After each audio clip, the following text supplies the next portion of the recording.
نحمده ونصلي على رسوله الكريم اما بعد فاعوذ بالله من الشيطان الرجيم بسم الله الرحمن الرحيم رب اشرح لي صدري ويسر لي امري واحلل عقدة من لساني يفقهوا قولي.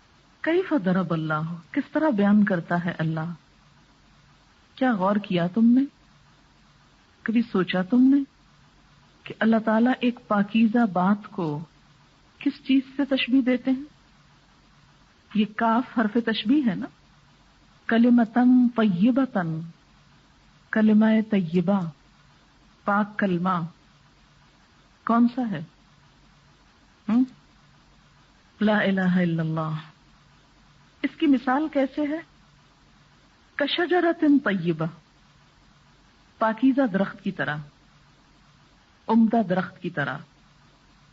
اصلھا ثابت، اس کی جڑ ثابت ہے، پکی ہے، مضبوط ہے، اس کی بنیاد مضبوط ہے. وفرعھا، اور اس کی شاخیں، فرع شاخ کو کہتے ہیں، برانچز، فی السماء، آسمان میں ہیں. امیجن کریں، جڑ مضبوط ہے، شاخیں بہت اونچی ہیں، بلند ہیں، آسمان تک جا رہی ہیں، آسمان سے لنکڈ ہیں. وہ زمین کی بات نہیں، آسمان کی بات ہے. تؤتی اکلھا، دیتا ہے پھل اپنے، کل حین، ہر وقت، ایور گرین ہے، کبھی سوکھتا نہیں. لوگوں کے لیے، کیوں؟ لعلہم یتذکرون، تاکہ وہ نصیحت پکڑیں. لوگوں کو سمجھانے کے لیے اللہ مثالیں دیتا ہے کہ وہ سمجھ سکیں. اس کے برعکس وَمَثَلُ كَلِمَةٍ خَبِيثَةٍ، ناپاک بات کی مثال، كَشَجَرَةٍ خَبِيثَةٍ، ناپاک درخت کی طرح ہے. اجتثت من فوق الارض، جو اکھاڑ لیا گیا ہو زمین کے اوپر اوپر سے. جسسا کہتے ہیں جڑ سے اکھاڑنا، یعنی فوراً ہی نکل گئی ہو اس کی جڑ، کیونکہ زمین کے اوپر ہے اس کی جڑ. ما لہا من قرار، اس کے لیے کوئی قرار نہیں، کوئی ٹھکانہ نہیں. یثبت اللہ الذین آمنوا بالقول الثابت فی الحیاۃ الدنیا، مضبوط رکھتا ہے اللہ ان لوگوں کو جو ایمان لائے مضبوط بات کے ساتھ دنیا کی زندگی میں، وفی الآخرہ، اور آخرت میں. وَيُذِلُّ اللَّهُ الظَّالِمِينَ، اور بھٹکاتا ہے اللہ ظالموں کو.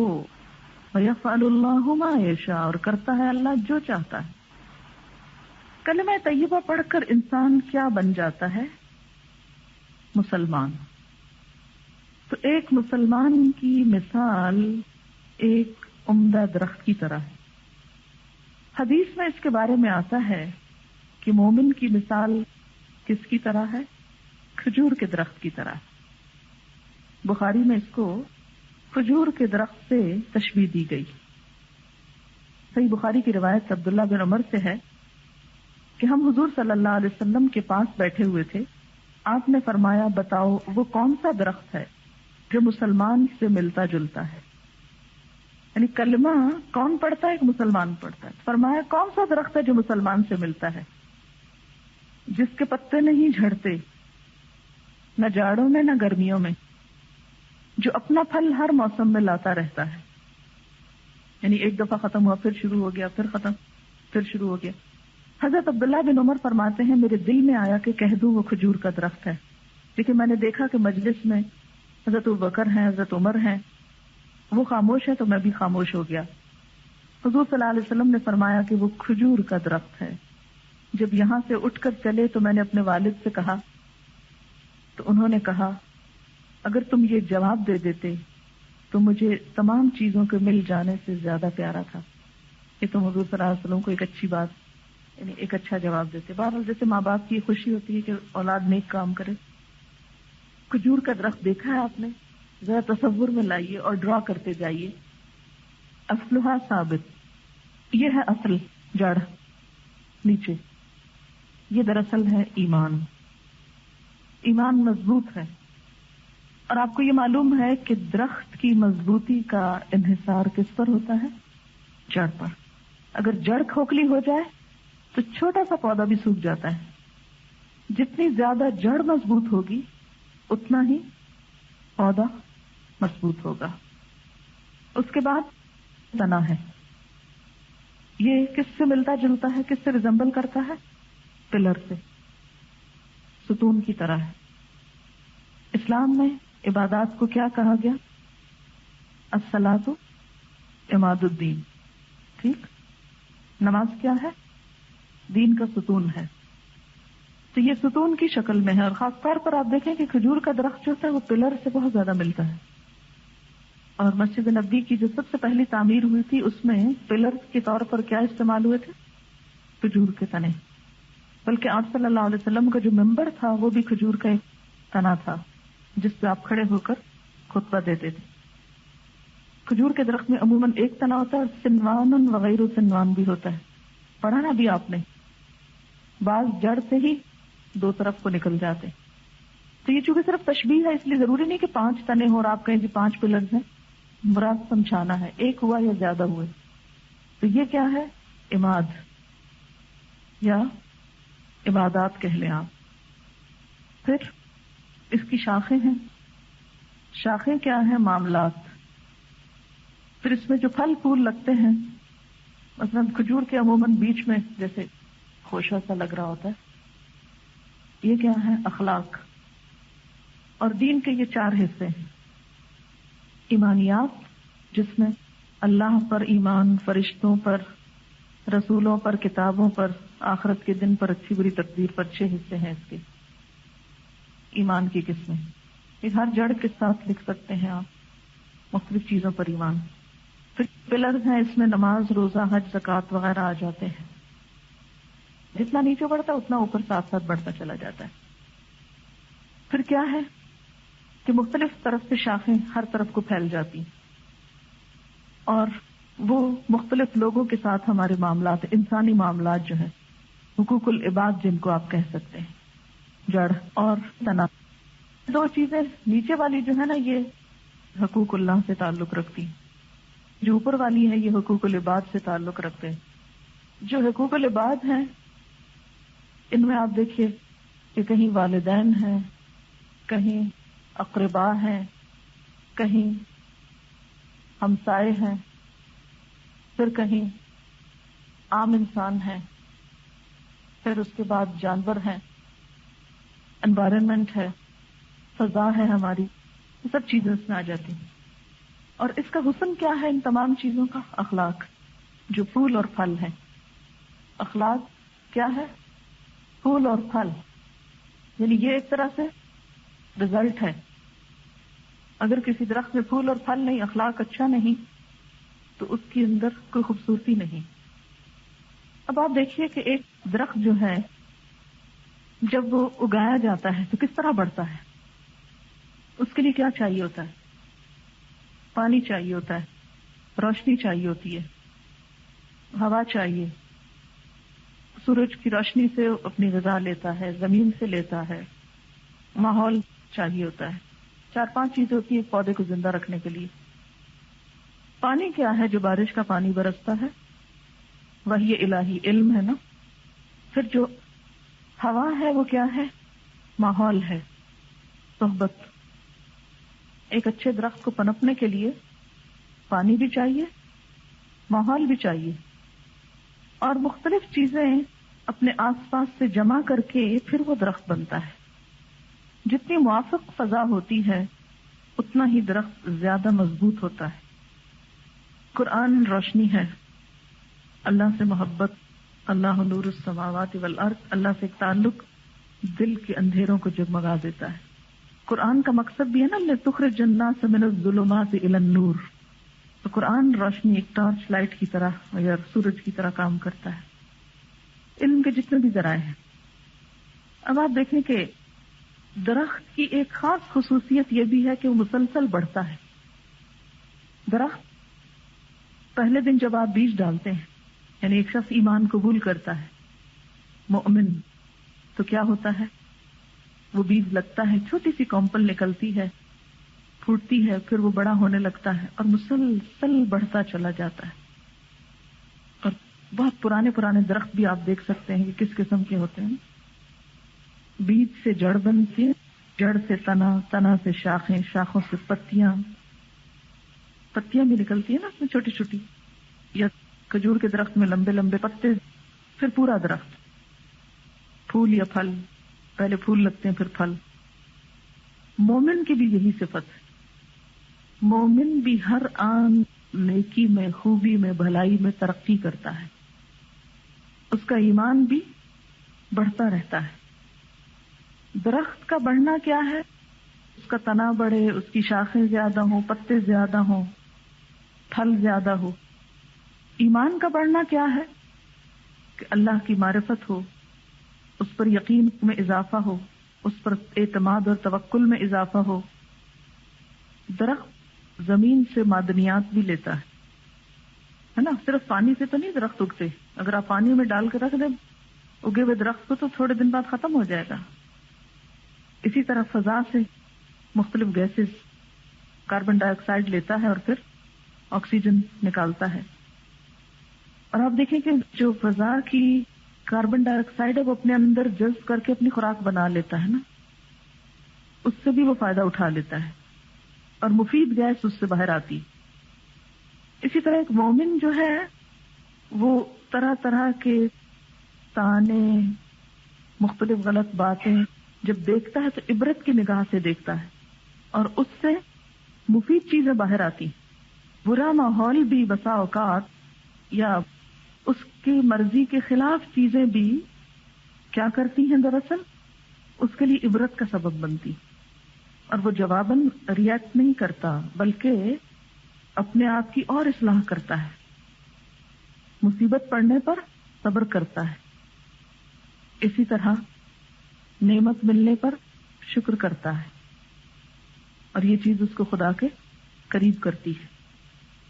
اب آپ دیکھیں کہ جب کوئی شخص ایک پاکیزہ درخت بن جاتا ہے، ایمان اس کے اندر داخل ہو جاتا ہے اور اس کو علم بھی مل جاتا ہے اور ماحول بھی مل جاتا ہے، اور اگر اپنا موافق ماحول بھی ہو تو اس سے بھی وہ پازیٹو سوچ کے ساتھ اس کو پازیٹو چیز میں بدل دیتا ہے. یہ سب چیزیں انسان کے اندر ایک ایسی تبدیلی لاتے ہیں کہ سب سے پہلے اس کی سوچ متاثر ہوتی ہے، اس کی سوچ پازیٹو ہوتی ہے. کلمہ طیبہ کا اثر انسان پر سب سے پہلے کیا ہوتا ہے کہ وہ پازیٹو ہو جاتا ہے، پھر اس کے مزاج میں فرق آتا ہے، اس کا اخلاق مضبوط ہوتا ہے.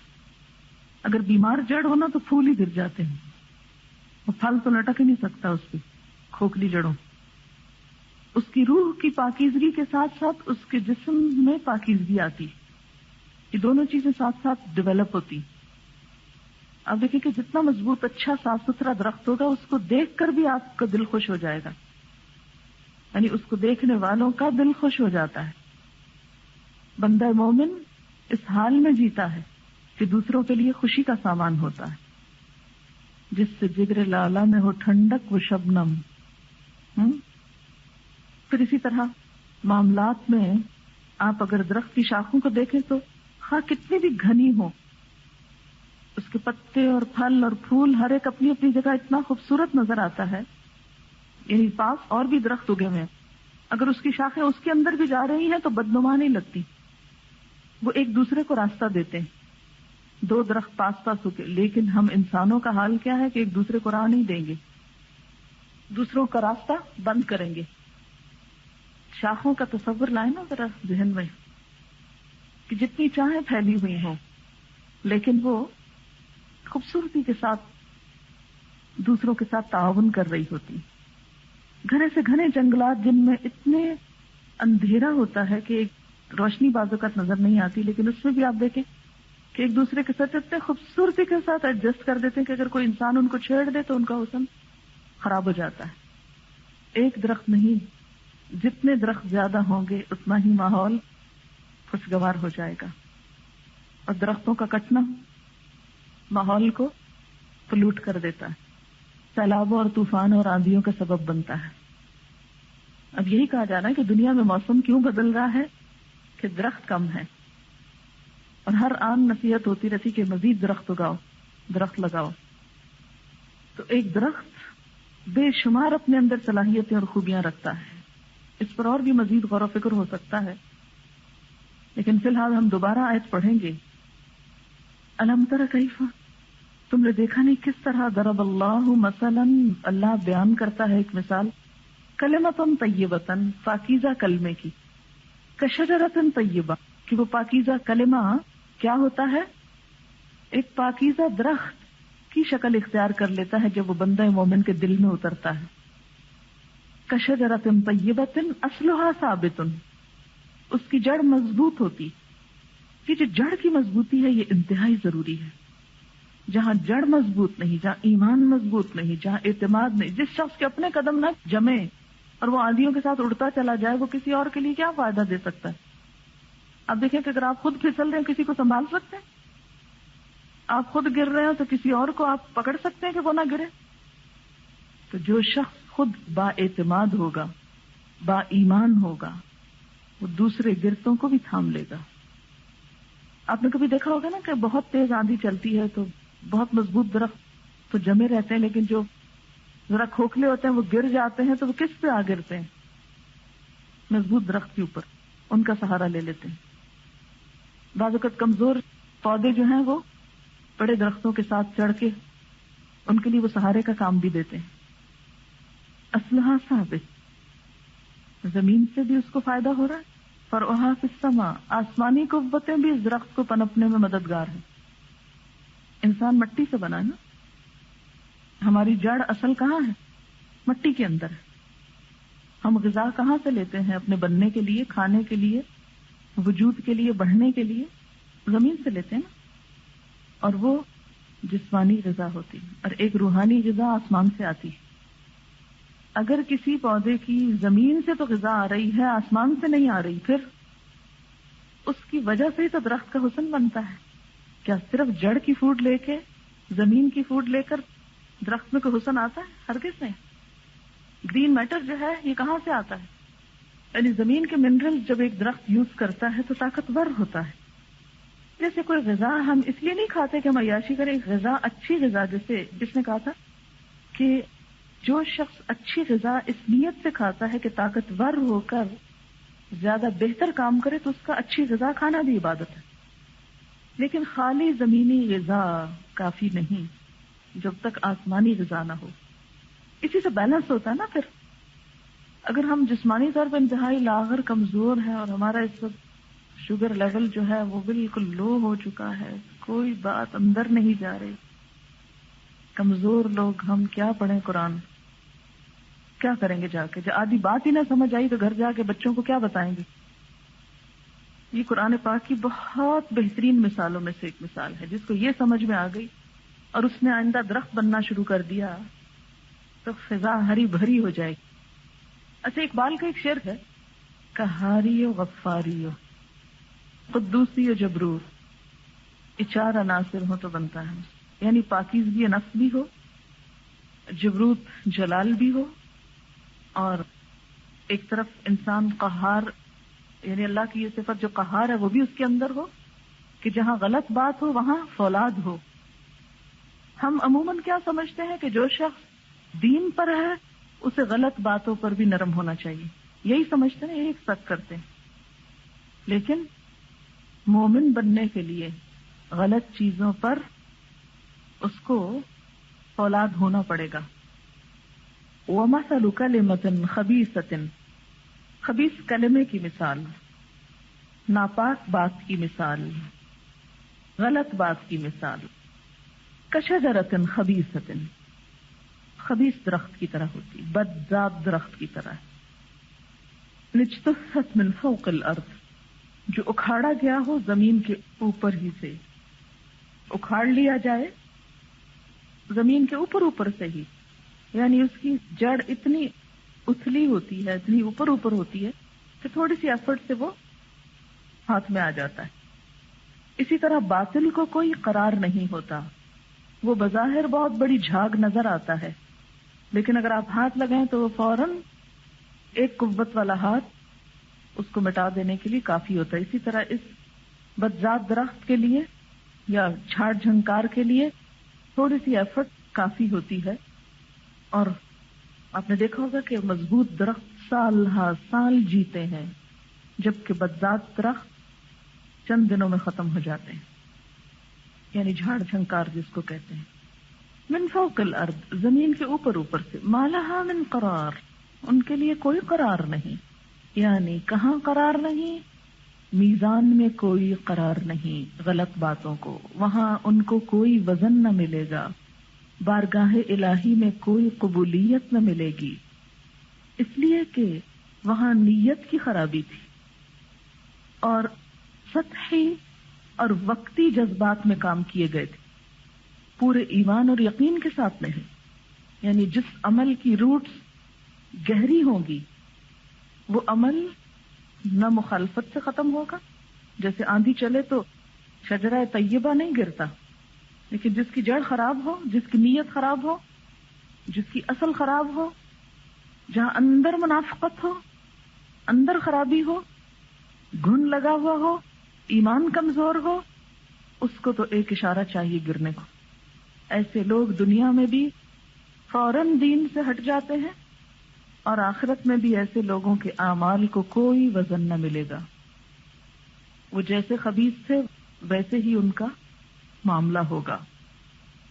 یثبت اللہ الذین آمنوا بالقول الثابت فی الحیاۃ الدنیا، ایمان لانے والوں کو اللہ ایک قول ثابت کی بنیاد پر دنیا اور آخرت دونوں میں ثبات عطا کرتا ہے، فی الحیاۃ الدنیا والآخرہ، یعنی سچی بات انسان کو دنیا اور آخرت دونوں میں فائدہ دیتی۔ کلمہ طیبہ کی بنیاد پر انسان میں نیک بات، نیک کام پر دنیا میں استقامت ملتی ہے، اور آخرہ سے مراد یہاں قبر ہے۔ قبر میں جب منکر نکیر سوال کریں گے تو اس وقت بھی سچائی پر قائم رہنے والوں کو استقامت ہوگی، وہ وہاں ڈریں گے نہیں، گھبرائیں گے نہیں۔ وَيَفْعَلُ اللَّهُ مَا يَشَاءُ، اور کرتا ہے اللہ جو چاہتا ہے، یعنی اللہ کو کوئی روکنے والا نہیں۔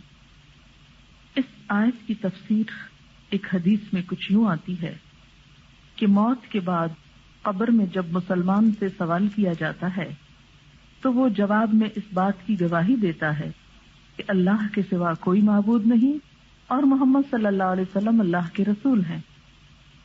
یہ کس کا ترجمہ ہے؟ کلمہ طیبہ کا۔ تو اس کلمے نے فائدہ دیا نا، دنیا میں بھی دیا اور قبر میں بھی دیا۔ بس یہی مطلب ہے اللہ کے اس فرمان یثبت اللہ الذین آمنوا بالقول الثابت فی الحیاۃ الدنیا وفی الآخرہ۔ یہ صحیح مسلم کی روایت تھی۔ ایک اور حدیث میں ہے کہ جب بندے کو قبر میں رکھ دیا جاتا ہے اور اس کے ساتھ ہی چلے جاتے ہیں، وہ ان کے جوتوں کی آہٹ سنتا ہے، اکیلے چھوڑ کے چلے جاتے ہیں، اور وہ ان کے جوتوں کی آہٹ سن رہا ہوتا ہے کیونکہ اس کی روح لوٹ آتی ہے۔ بس اس کے پاس دو فرشتے آتے ہیں اور اسے اٹھا کر اس سے پوچھتے ہیں کہ اس شخص کے بارے میں تیری کیا رائے ہے؟ وہ مومن ہوتا ہے تو جواب دیتا ہے وہ اللہ کے بندے اور اس کے رسول ہیں، یعنی حضور صلی اللہ علیہ وسلم کے بارے میں سوال ہوتا ہے کہ وہ کون تھے، تو کیا کہیں گے؟ اس نور من نور اللہ تھا، یہ جواب دیں گے۔ حدیث میں اس کا جواب کیا دیا گیا ہے؟ اللہ کے بندے اور اس کے رسول، یہ صحیح جواب ہے۔ اگر یہ عقیدہ نہیں تو قبر کا جواب بھی الٹ جائے گا۔ ہمارا جواب وہی ہونا چاہیے جو اللہ کے رسول صلی اللہ علیہ وسلم نے ہم کو سکھا دیا ہے۔ کیا؟ اللہ کے بندے اور اس کے رسول۔ فرشتے اسے جہنم کا ٹھکانہ دکھاتے ہیں اور کہتے ہیں کہ اللہ نے اس کی جگہ تیرے لیے جنت میں ٹھکانہ بنایا ہے، تو نے جواب صحیح دیا، یہ دوزخ کو بھی دیکھ لو ایک نظر سے۔ وہ پہلا موقع ہوگا جب انسان دوزخ دیکھے گا اپنی آنکھ سے۔ ابھی تو ہمیں یہ باتیں بہت دور کی لگتی ہیں، لیکن اب کیا مشکل، اب تو ہم کہیں بھی بیٹھ کے وہ ساری اسکرین پہ چیزیں دیکھ رہے ہیں جو کسی دوسرے ملک میں ہو رہی ہیں۔ تو اللہ کے لیے کیا مشکل؟ اگر ہماری سیٹلائٹس دنیا میں ایک جگہ کے نقشے دوسری جگہ دکھا سکتے ہیں تو اللہ کے لیے کیا مشکل ہے کہ وہ آخرت کا نقشہ قبر میں دکھا دے، انڈر گراؤنڈ دکھا دے۔ تو وہاں پر وہ تصویر میں یا حقیقت میں اللہ ہی بہتر جانتا ہے، وہ دکھایا جائے گا پہلے دوزخ کو، یہ دوزخ ہے، تو دیکھ کے انسان کانپ اٹھے گا۔ لیکن چونکہ تیرا جواب صحیح ہے